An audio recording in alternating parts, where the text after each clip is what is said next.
Olá, meu nome é César Augusto Machado, sou frequentador, colaborador do Espaço Espírita Teresa d'Ávila desde sua fundação. Tenho o prazer de atualmente coordenar os trabalhos de fluidoterapia nos sábados à tarde. Vamos falar um pouquinho sobre o processo de saúde. Para entendermos isso, vamos começar com um conceito. O primeiro, em 1947, do ponto de vista mundial, foi postulado pela Organização Mundial da Saúde, e a OMS define que saúde é um estado de completo bem-estar físico, mental e social, e não somente a ausência de afecções e enfermidades. Como todo conceito, tem suas falhas, já foi revisitado diversas vezes, e nós vamos incluir na nossa conversa hoje a questão espiritual nesse conceito de saúde. Para poder entendermos bem, vamos revisitar os nossos corpos. Temos diversos corpos. O corpo físico, que é essa matéria bruta que nós temos, que é visível, estudado pela medicina tradicional, que ainda está em evolução constante, mas que já tem uma série de conceitos e definições estabelecidas. Temos o espírito, que é meio que uma constante das religiões, que seria o sopro divino, podemos falar de forma poética de diversas religiões. E fazendo a ligação do corpo físico com o espírito, nós temos camadas energéticas que Allan Kardec define como perispírito.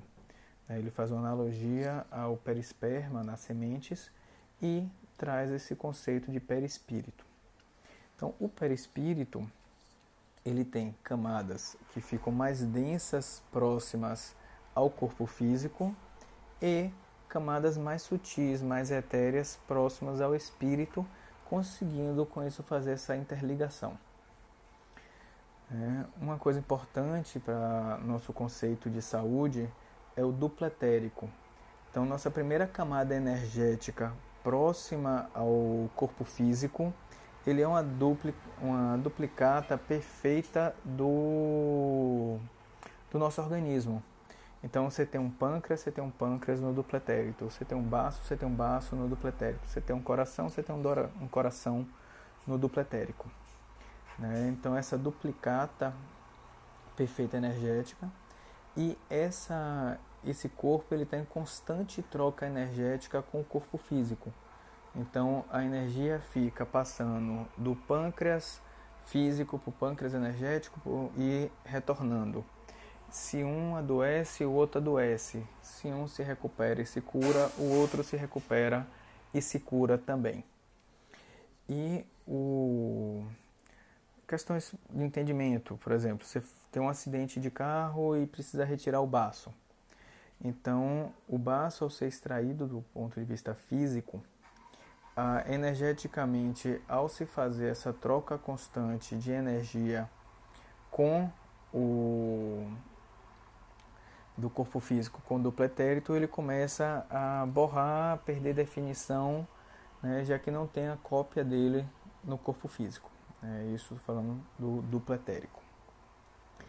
Então, dentro das camadas também do perispírito, para entendermos, nós temos centros de energia, que seriam vórtices que ficam rodando a energia nesses pontos, que são diversos pontos espalhados pelo corpo físico.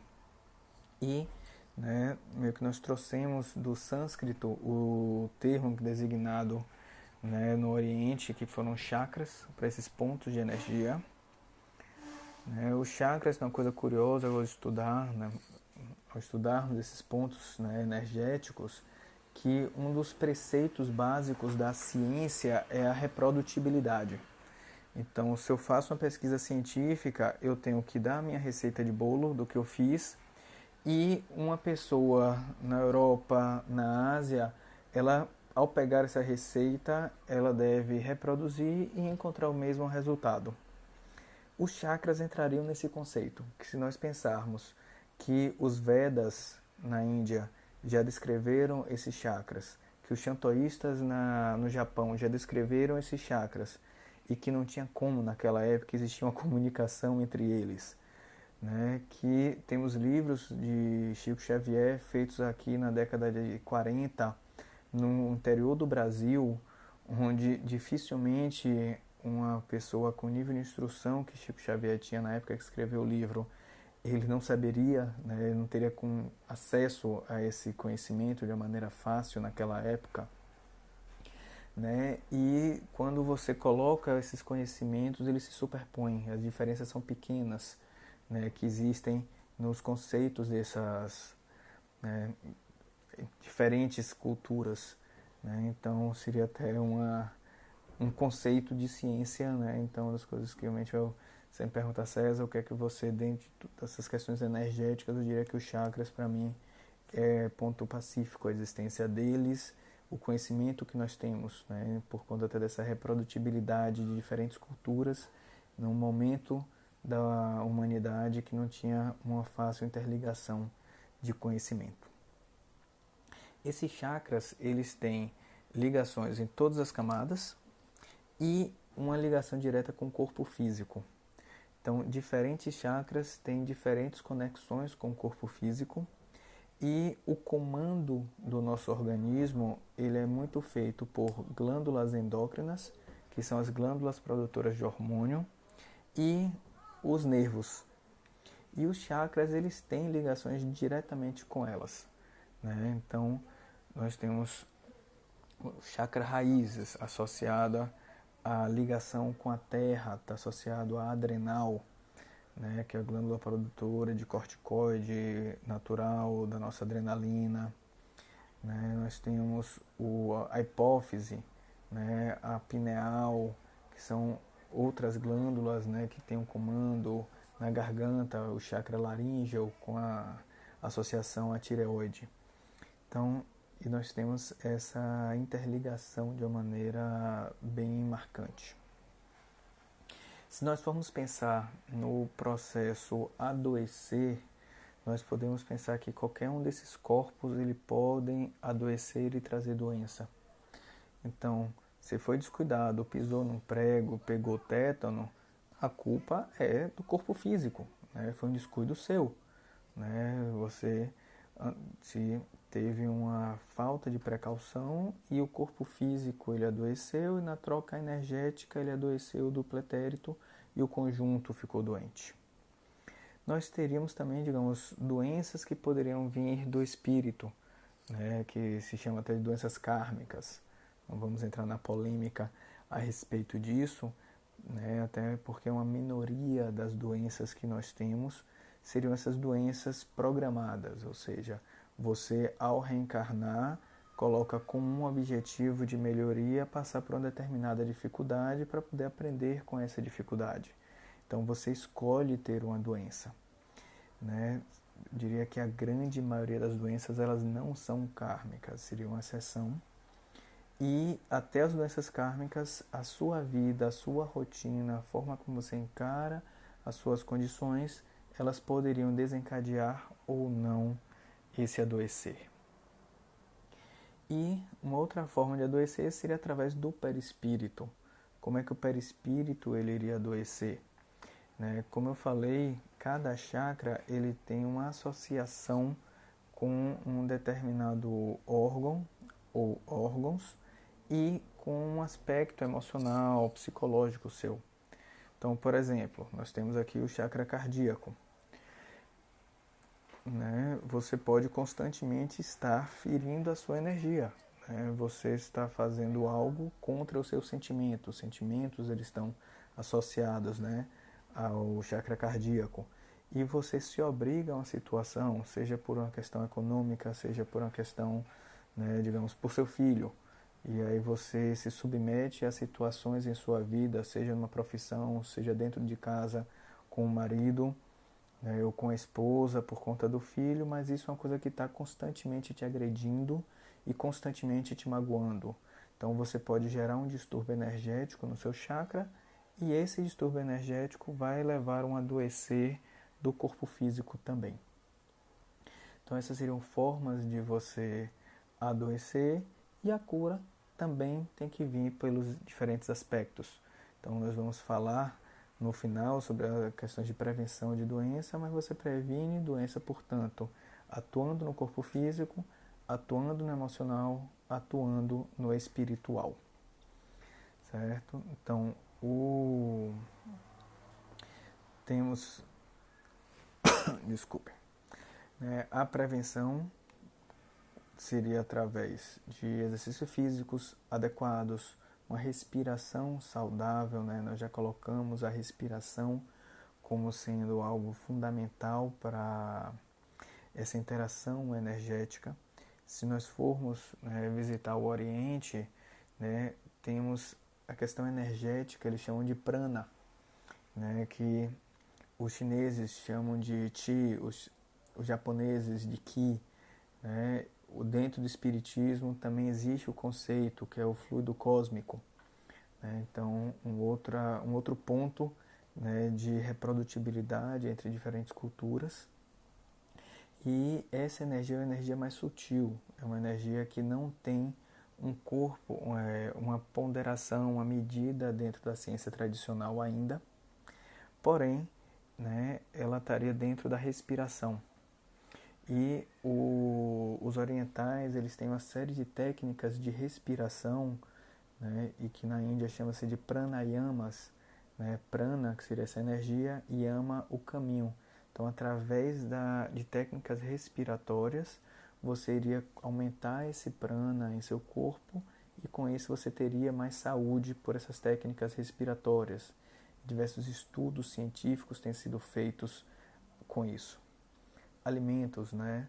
Então, você, além de alimentar o corpo físico também, nós temos que ter diferentes conceitos. A medicina Ayurveda, por exemplo, fala muito da energia sutil dos alimentos. Então, você pega um alimento multiprocessado, né, pela indústria, a energia sutil desse alimento ele se perdeu.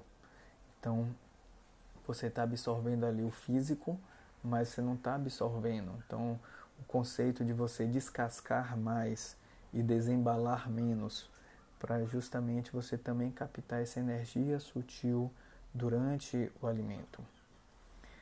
Diversas correntes deixam claro que o contato com a natureza também é uma forma de você melhorar sua saúde e sua qualidade de vida.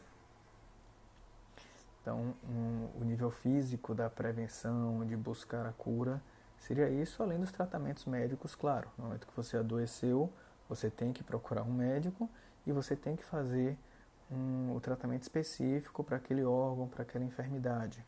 Então, nunca quando você está fazendo um tratamento energético, você deve abandonar o seu tratamento físico. São aspectos complementares que nós temos. Então, dentro do aspecto emocional, né, em termos de prevenção, de tratamento, nós temos o instinto de vida. O amor à vida é algo natural, nós somos animais e está dentro de nós essa responsabilidade pela nossa vida, pela nossa autocura. Só que, infelizmente, com o ser humano, ele consegue raciocinar e às vezes esquecer esse aspecto que é tão importante para eles.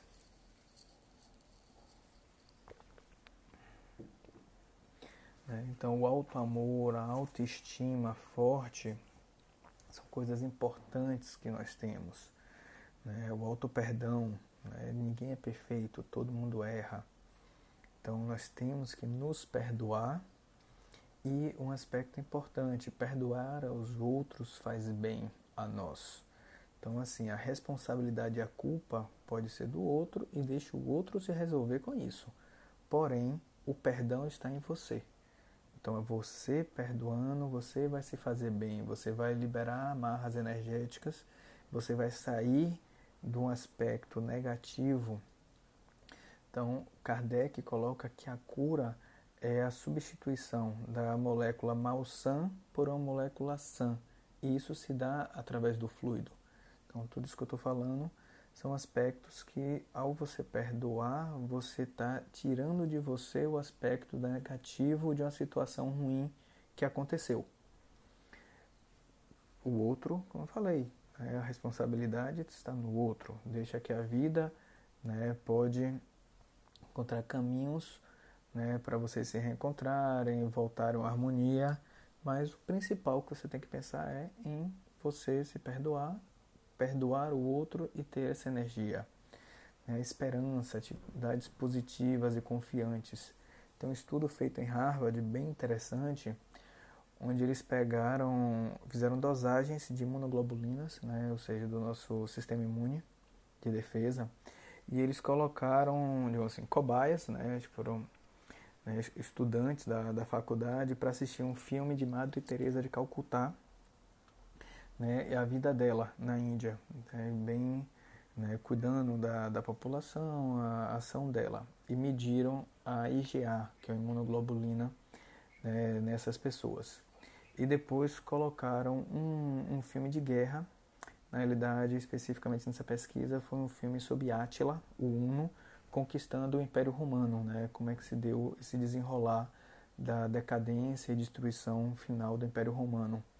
E eles novamente dosaram a IgA. Os mesmos indivíduos, após assistir o filme de Madre Teresa de Calcutá, eles tinham um aumento da imunidade, enquanto após o filme de Átila eles tinham uma diminuição da IgA. Isso é uma coisa bem interessante.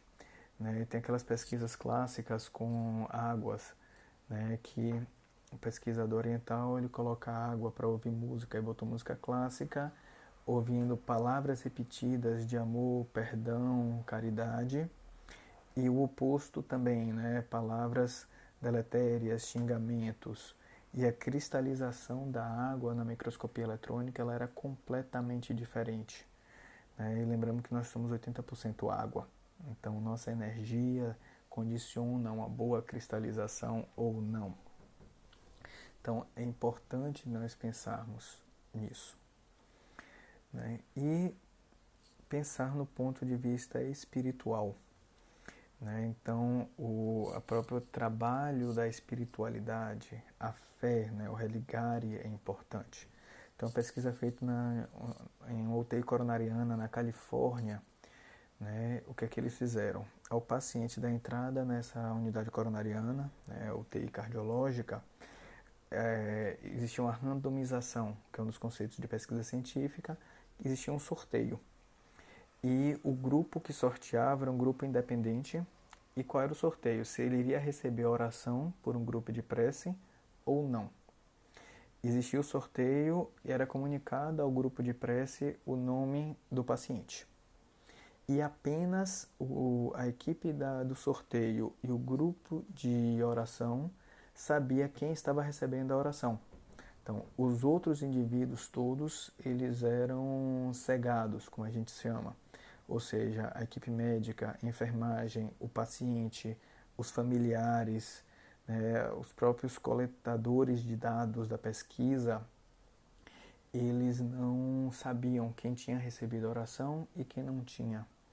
E foi impressionante o desenrolar da pesquisa, mostrando que o grupo que recebeu a oração teve uma recuperação muito melhor, sem intubação orotraqueal, utilizando menos antibiótico, menos complicação, menos tempo de internamento do que o outro grupo. Então, a importância da oração, do direcionamento desses fluidos positivos e energéticos, né? As meditações, então você aprender a meditar é uma coisa importante, porque você está aprendendo como trabalhar a sua energia, né? Como manipular essa energia. Existe uma coisa na medicina chamada de efeito placebo, que não existe uma explicação. É justamente você ter fé que você está tomando um remédio, faz com que esse remédio te cure. Então, é a famosa pílula de farinha. Né? Quando você está fazendo uma pesquisa, você coloca o princípio ativo num grupo e o placebo no outro. Já tiveram pesquisas onde o fato de você estar no grupo placebo, ou seja, o fato de você estar tomando apenas uma pílula de farinha, mas que você acredita nisso, que aquilo é remédio, 30% das pessoas se curaram por acreditar apenas que estavam tomando um remédio. Teve outra pesquisa nos Estados Unidos super interessante sobre placebo. O que é que eles fizeram? Eles pegaram um grupo de pessoas e deram choques escalonados nessa pessoa, né, em intensidades diferentes, e analisaram a intensidade de dor. E qual foi a divisão que eles fizeram nessa pesquisa? todas tomaram pílula de farinha. Ninguém sabia que era pílula de farinha, mas todos tomaram pílula de farinha. Ninguém tomou analgésico. Porém, um grupo foi informado que aquela pílula era um analgésico e que custava $0,01 o preço da pílula. E o outro grupo foi informado que custava $1 a pílula. E quando eles tomaram, o grupo que foi informado que era mais barato a pílula, ele sentiu mais dor do que o outro grupo que foi informado que era o analgésico mais caro. Sendo que todos tomaram a mesma quantidade de choques, a mesma intensidade de choques e tomaram exatamente a mesma pílula. Só que o fato dele acreditar que ele tinha tomado o analgésico melhor fez com que ele sentisse menos dor. Então, o fato de você acreditar, você consegue manipular a sua energia. Então, a meditação, nós acreditamos que é uma forma importante disso. Uma outra forma de prevenção de doença, de cura, é o evangelho no lar. Então, você reunir seus familiares para fazer uma limpeza energética na sua casa. Então, o vigiar e orar, que Cristo já definiu para a gente. Então, não tem receitas pré-estabelecidas que têm que ser rígidas. Digamos, você tem um evangélico, um católico e um espírita morando no mesmo teto, você negocia e pega um livro de cada religião e vocês três se reúnem para ler e conversar de forma amorosa sobre a religião. E que, no fundo, quando forem ver os aspectos principais de todas as religiões, do amor, da caridade, vai ter uma reprodutibilidade muito grande. Então, aspectos menores vocês toleram de diferenças e se agarram justamente na parte mais conceitual, principal, que é o amor, para você ter esse equilíbrio energético. Então, fechando um pouquinho o nosso raciocínio, nós temos diferentes corpos e diferentes responsabilidades para com esses corpos, desde um aspecto mais físico, humano, até o aspecto emocional, de como lidamos com as nossas vidas, ao aspecto espiritual, que temos que ter a responsabilidade, lembrar que vamos voltar a uma pátria espiritual e o que nós estamos fazendo para esse retorno. Eu estar com uma camisa, eu ter um telefone, isso vai ficar. Isso é uma certeza que todos temos. Ninguém vai levar camisa, celular, óculos, nada para o mundo espiritual. Então o que vai ficar são as nossas ações, são os nossos sentimentos, o quanto você interferiu na vida das pessoas e o que você fez com essa interferência. Você ajudou elas a pescar, você ajudou elas a crescer, você ajudou elas a terem o seu destino, ou você atrapalhou a vida de todo mundo? Você se ajudou ou você não ajudou ao seu crescimento? Então, reflexões que temos que fazer e os cuidados gerais que temos que ter sempre com o nosso corpo, nossa saúde e a nossa vida espiritual. Um prazer ter aqui conversado com vocês, falado com vocês. Estamos à disposição no Espaço Espírita Teresa d'Ávila para todos.